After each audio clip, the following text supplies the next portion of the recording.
ENPH stock analysis massive update for Monday and onwards. Am I buying now is the question, which I'll be breaking down in this quick and short 1-minute video.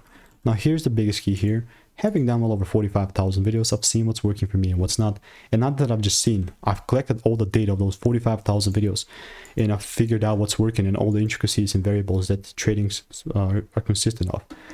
The ENPH, I just got out of this beautiful sell side prediction that I called out again for free. Assuming I'm also going to react, and $39 at the time pre-market 3 weeks ago. Looked for a second break to take it lower and it delivered phenomenally. Since now it's pumping up a bit, this is the daily chart. I was like, if I see a double break confirmation, I would rather still look to take it down. Not in a random way or anything, it's just that if rules were met, then I was looking to take it lower. And rules are still not met. You could be like, but Mr. Sicko, when the heck are you going to be bullish? Why always bearish? Because it's a solid bearish market. Well, first signs of potential bullish bulls coming is going to be a $43 break.